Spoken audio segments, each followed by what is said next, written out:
Good morning. Morning magazine స్వాగతం. ప్రముఖ దినపత్రికలో వస్తున్న వార్తలు వెనకాల జరుగుతున్న పరిణామాలు చూద్దాం.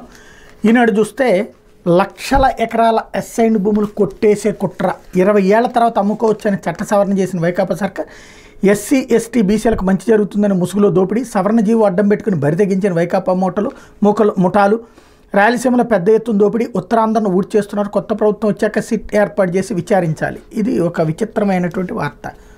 అంటే ఇప్పుడు చంద్రబాబు గారు అధికారంలోకి వస్తే ఇక వాళ్ళకి అసైన్ భూములు పర్మనెంట్ చేయరా? ఆ మధ్యన చంద్రబాబు గారు కూడా చేస్తున్నారు కదంటే ఆయన దోచుకోవడానికి చేసుకున్నట్ట. ఏళ్ల తరబడి వాళ్ళ భూమి వాళ్లే పండించుకుంటున్నారు. ప్రభుత్వం వాళ్ళకి భూమి ఇచ్చింది, కానీ వాళ్ళు క్రయ విక్రయ హక్కులు లేవు. సరే, దాని మీద తనఖా పెట్టుకోవడానికి అవకాశం వస్తుంది, లేదా అమ్ముకోవడానికి అవకాశం వస్తుంది. అమరావతిలో ఏం జరిగినాయి? అసైన్డ్ భూములు. అసలు ఇలాంటి చట్టం కూడా లేకుండా అమరావతి సిఆర్డీఏ చట్టంలోనే మార్పు చేసేసి ఏకంగా పెద్దలు కొనేసేసి సంపాదించేసుకున్నారు. పోనీ ఆ పేదవాడికి ఏమైనా అందిందా? లేదు. ఇప్పుడు ఇక్కడ ఒకవేళ అమ్ముకుంటే పేదవాళ్ళకి మిగతా మార్కెట్ వాల్యూతో డబ్బులు వస్తాయి. ఒకవేళ అమ్ముకోవడం రైటా రాంగా అంటే అమ్ముకుంటున్న వాళ్ళల్లో బలిసినోడే అమ్ముకోవాలన్నటువంటి కొత్త రూలు పెడితే ఎవడేం చేయలేడు. బేసిక్గా ఏంటంటే ఒక అద్భుతమైనటువంటి స్కీము. ప్రతి ఒక్కళ్ళకి సొంతగా తమ స్థలాన్ని అమ్ముకోవడానికి లభించినటువంటి హక్కుని చెడగొట్టేటటువంటి కుట్ర. ఎందుకు అంటే ఇప్పుడు అలా గనక అమ్మనీయకుండా ఆపితే రేపొద్దున మొన్న అమరావతి టైప్లోనే ఒకటేమో 1.5 కోటికి 4 కోట్లకి కొంటారు, ఇంకోటేమో 5 లక్షలకి 10 లక్షలకు కొంటారు. అట్లాగా పేదవాడు ఎప్పుడు పేదవాడిగానే ఉండాలన్నటువంటి కుట్ర నాకు ఈ స్టోరీలో కనిపిస్తోంది తప్పించి నిజాయితీ ఏం కనిపించట్లేదు.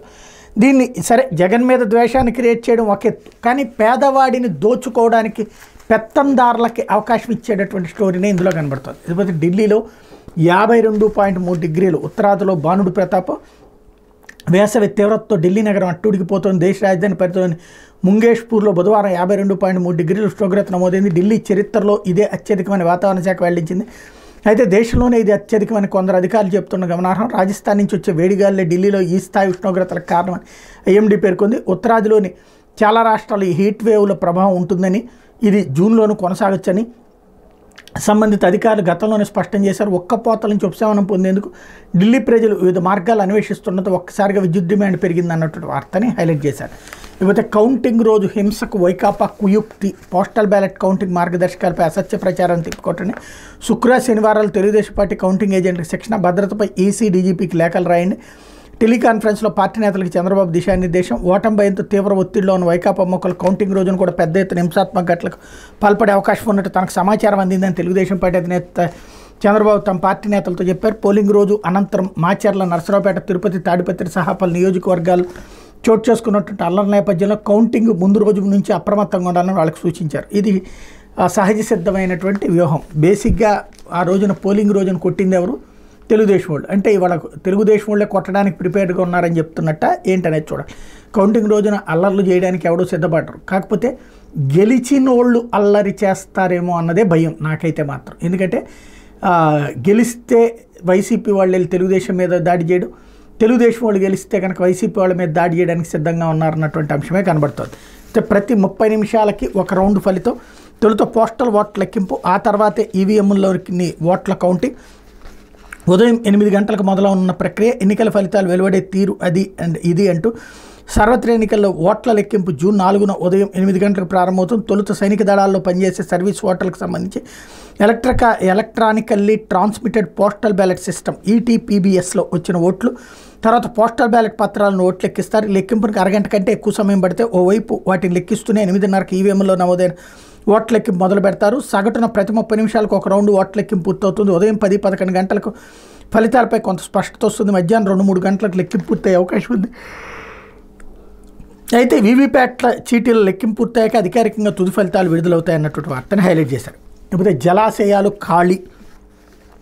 రాష్ట్రంలో జలాశయాలని వెలవెలబోతున్నాయి. నైరుతి ఋతుపవనాల కోసం ఎదురు చూస్తున్న ప్రస్తుత పరిస్థితుల్లో ప్రధాన జలాశయాలు కనీస నీటి మట్టాలు కూడా లేవు. తెలుగు రాష్ట్రాలకు ఎంతో కీలకమైన శ్రీశైలం, నాగార్జున సాగర్ ఉమ్మడి జలాశయాలు కనీస నీటి నిల్వలు కూడా లేనంత స్థాయికి అడుగంటాయి. శ్రీశైలం జలాశయం డెడ్ స్టోరేజ్ నీటి మట్టం 834 అడుగులు, అంటే ఆ స్థాయికి మట్టాలు చేరితే నీళ్లు తీసుకోవడం సాధ్యం కాదు. అలాంటిది ప్రస్తుతం శ్రీశైలం జలాశయం మట్టం 806.2 అడుగులకు పడిపోయింది. నాగార్జునసాగర్ ఉమ్మడి జలాశయం పరిస్థితి ఇంతే, 510 అడుగుల కనీస నీటి మట్టం ఉండాలి, అట్లాంటిది అంతకన్నా దిగువకు పడిపోయింది. ప్రస్తుతం నాగార్జునసాగర్ మట్టం 504.7 అడుగుల స్థాయికి పడిపోయింది అన్నటువంటి వార్తని హైలైట్ చేశారు.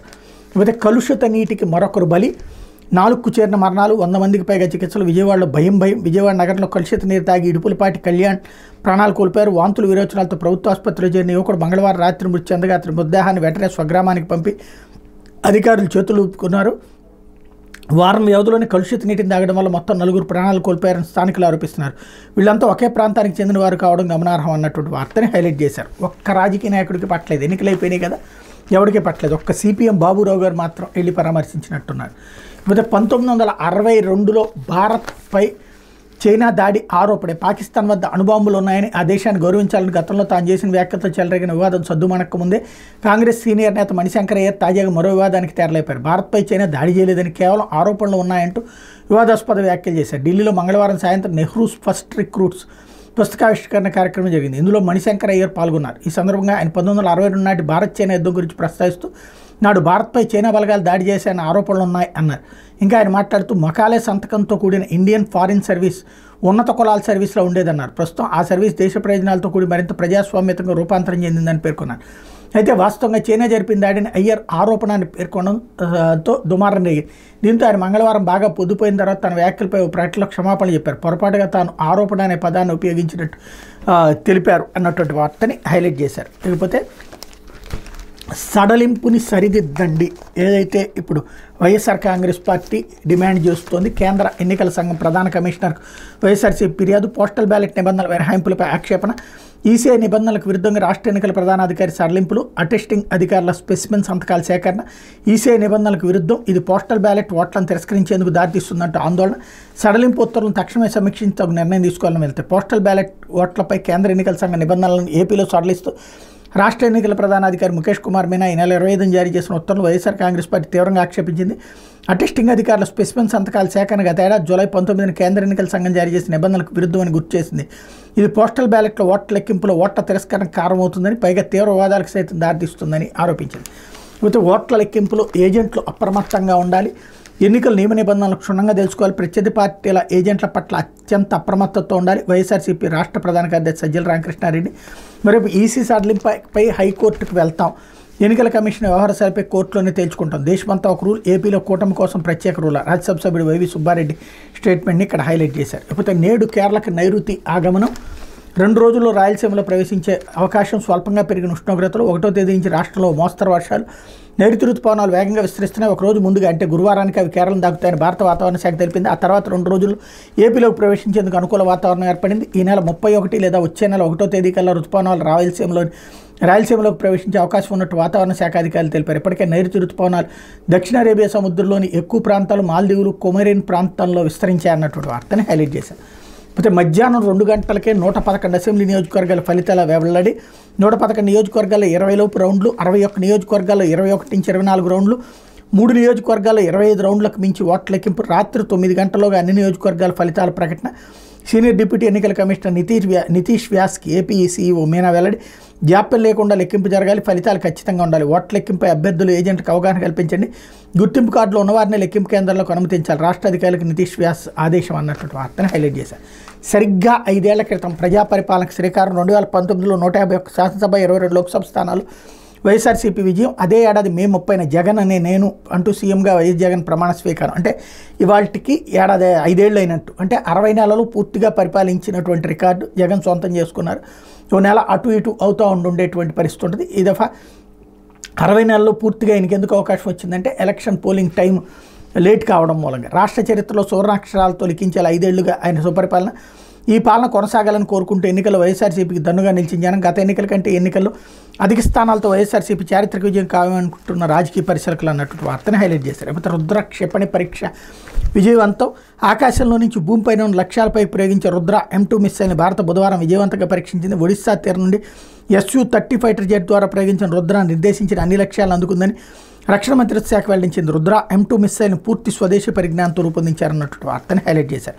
లేకపోతే ప్రతి విద్యార్థికి పెన్ అంటూ దేశంలో ఎక్కడ చదువుతున్న ఒకే సంఖ్య, విద్యార్థుల ట్రాకింగ్ కోసం కొత్త విధానం, టీసీ, కుల ధృవీకరణ, మైగ్రేషన్ సర్టిఫికెట్ లేకుండా క్లిక్తో బదిలీ, డిజిలాకర్లోని సర్టిఫికెట్లు తీసుకునేందుకు ఇదే నెంబర్.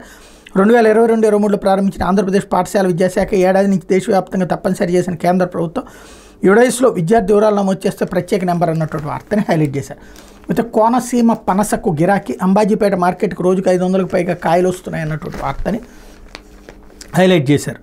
లేకపోతే స్కూటీ అయితే పాప, బైక్ అయితే బాబు, కోడ్ భాషలో పసికందుల విక్రయాలు, ఉత్తరాది రాష్ట్రాల్లో హైదరాబాద్ పోలీసులు తనిఖీలు, ఢిల్లీ, యూపీ, పుణె నగరాల్లోని ముఠాల మీద ఆరా అంటూ ఏదైతే మొన్నటి నుంచి వెలుగులోకి వస్తున్నటువంటి పిల్లల అమ్మకం కుంభకోణం మీదన ఇప్పుడు విచారణ ఉత్తరాది దాకా వెళ్ళింది. లేకపోతే ఆంధ్రజ్యోతి, అగ్రిగోల్డ్ ఆస్తులకు జగన్ ఎసరు, తాకట్టు పెట్టి 12,000 కోట్ల అప్పులకు ఎత్తు, అగ్రిగోల్డ్ డిపాజిటర్లను ఆదుకుంటాన్న అధికారులకు చివరికి వారికే శటకోపం పెట్టేందుకు భారీ కుట్ర, డిపాజిటర్లకు చట్టరక్షణను తొలగిస్తూ ఆర్డినెన్స్, అగ్రిగోల్డ్ ఆస్తుల విలువ 4,500 కోట్లు, వాటిని అమ్మి డిపాజిటర్లకు కడతామని జగన్, కానీ తాకట్టు పెట్టేందుకు పకడ్బందీ వ్యూహం, దీనికోసం రూపొందించిన ఆర్డినెన్స్ గవర్నర్కు, జగన్ సర్కార్ ఆలోచనకు అప్పటి గవర్నర్ బ్రేక్, వరుసగా 2 సార్లు ఆ ప్రతిపాదన వెనక్కి పంపించారన్నటువంటి వార్తని హైలైట్ చేశారు.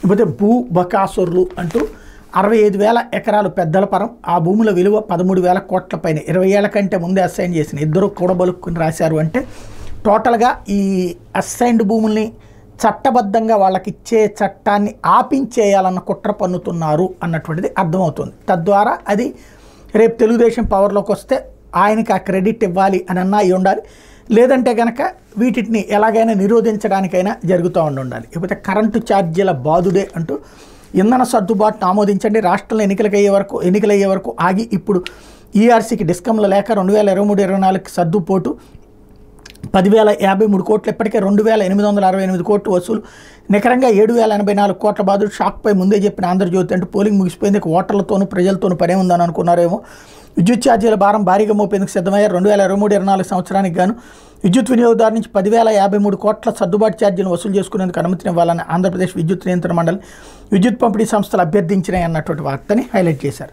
ఇకపోతే అప్రమత్తంగా ఉండండి, ఈసీ నిబంధనల ప్రకారం కౌంటింగ్ జరగాలంటూ బాబు ఇచ్చినట్టు స్టేట్, మనమేమి రూల్స్ ఫాలో అవ్వడానికి రాలేదు అంటూ, సాధ్యమైనంత వరకు వాదన చేసేవాళ్లే కౌంటింగ్ ఏజెంట్లుగా కూర్చొని రూల్స్ అంటూ వెనక్కి తగ్గేవాళ్ళు వద్దంటూ సజ్జల, టీడీపీ జనసేన ఏజెంట్లపై తిరగబడాలని ఆదేశం అన్నటువంటి కోణాన్ని ఆయన చెప్పింది ఒకటి, వీళ్ళు ప్రొజెక్ట్ చేసుకొచ్చింది ఒకటి.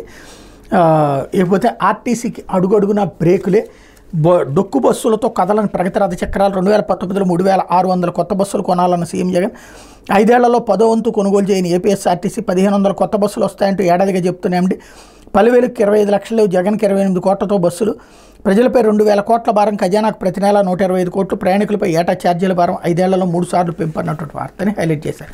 లేకపోతే ఆంధ్రాలో కూటమి ప్రభుత్వమే అత్యధిక ఎంపీ స్థానాలు గెలుస్తూ అమిత్ షా, తెలంగాణలో 10 సీట్లు మాకే, ఈసారి తూర్పు దక్షిణాన్ని కూడా బీజేపీకి ఎక్కువ స్థానాలు, బెంగాల్లో 24 నుంచి 30 రావచ్చు, ఒరిస్సాలో 17 స్థానాలు టార్గెట్, 75 అసెంబ్లీ సీట్లు వస్తాయి, ఢిల్లీలో ఆప్కు 1 రాదు, 370 రద్దుతో కాశ్మీర్లో ప్రజాస్వామ్యం బలోపేతమైందంటూ అమిత్ షా ఇచ్చినటువంటి స్టేట్మెంట్ని ఇక్కడ హైలైట్ చేశారు.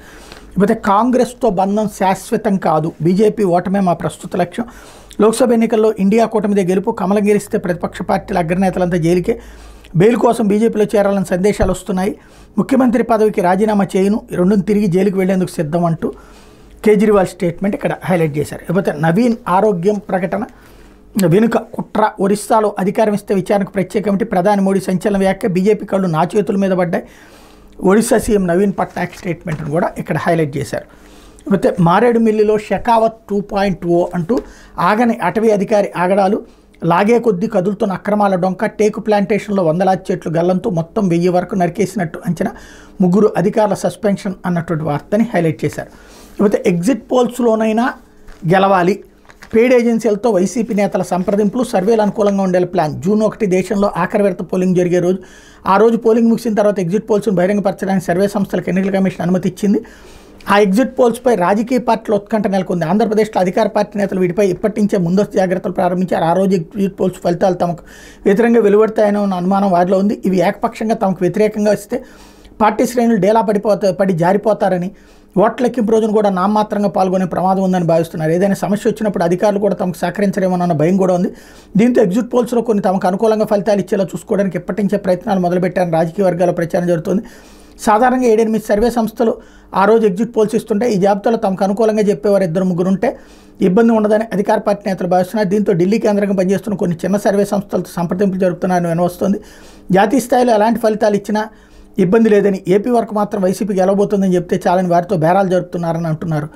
రాష్ట్ర స్థాయిలో పనిచేసి 1-2 సర్వే సంస్థల నిర్వాహకులను కూడా వారు సంప్రదించినట్టు సమాచారం. అందులో ఒక సర్వే సంస్థ నిర్వాహకుడు ఇప్పటికే తన డీల్ ఖరారు చేసుకున్నట్టు చెప్తున్నారు. జూన్ 1 సాయంత్రం 7 గంటలకు తాను ఎగ్జిట్ పోల్ ఫలితాలు విడుదల చేయబోతున్నాను. వైసీపీ అనుకూలంగా తమ సర్వే వచ్చిందని ఆ నిర్వాహకుడు ఇప్పటికే లేఖలిస్తుండడం గమనార్హం అంటూ చివరికి వీళ్ళకి ఎగ్జిట్ పోల్స్లో ఎదురు దెబ్బ తగులుతుందని ఏమైనా భయం వేసింది ఆంధ్రజ్యోతికి. ఇదొక విచిత్రమైనటువంటి వార్త రాసింది. 4 రోజులకి మేనేజ్ చేసుకుంటే ఏం సాధ్యం అవుతుంది? ఇప్పుడు రోజు గెలుస్తుందని రాస్తే వీళ్ళని మేనేజ్ చేయలేకపోయారా? వీళ్ళు ఏమైనా అంతకంటే పుడింగిలే ఏంది? చంద్రబాబు గారు ఇచ్చిన డబ్బులకు కాదు ఇలాగా గుర్తుపడింది. బేసిక్గా ఏంటంటే ఎగ్జిట్ పోల్స్ ఏదో రివర్స్ వస్తాయని భయపడుతున్నట్టున్నారు. మొన్న ఆదివారం ఆంధ్రజ్యోతి ఎడిటోరియల్ కాలం కొత్త పలుకులోనూ అట్లాగే రాసుకొచ్చారు. ఇప్పుడు డబ్బులకి మేనేజ్ అంటే ఆ రోజున కనుక తెలుగుదేశానికి అనుకూలంగా ఎవడన్నా ఇస్తేనేమో ఎగ్జిట్ పోల్స్ వాళ్ళది కరెక్ట్ అయినట్టు, లేదు అనుకుంటే అమ్ముడుపోయినట్టు అని చెప్పేటటువంటి ప్రయత్నం చేస్తున్నారంటే సంథింగ్ ఏదో అనుమానం ఉన్నట్టు కనబడుతుంది. అయితే ఎగ్జిట్ పోల్స్ను ముందు రాయించుకున్నంత మాత్రం ఏం ఉరిగిపోతుందంట. ఇప్పటికీ బెట్టింగ్లు అయితే ఉట్టి తెలుగుదేశం మీదనే వస్తున్నాయి కదా. ఎగ్జిట్ పోల్స్ను మార్పించుకుంటే ఏమొస్తుందని అప్పుడు వైఎస్ఆర్ కాంగ్రెస్ పార్టీకి. కాబట్టి సంథింగ్ ఏదో ఆలోచిస్తున్నట్టున్నారు. ఆర్కే గారు భయపడుతున్నట్టున్నారు. ఇది దినపత్రికలో వచ్చిన వార్తలు వెనకాల జరుగుతున్న పరిణామాలు.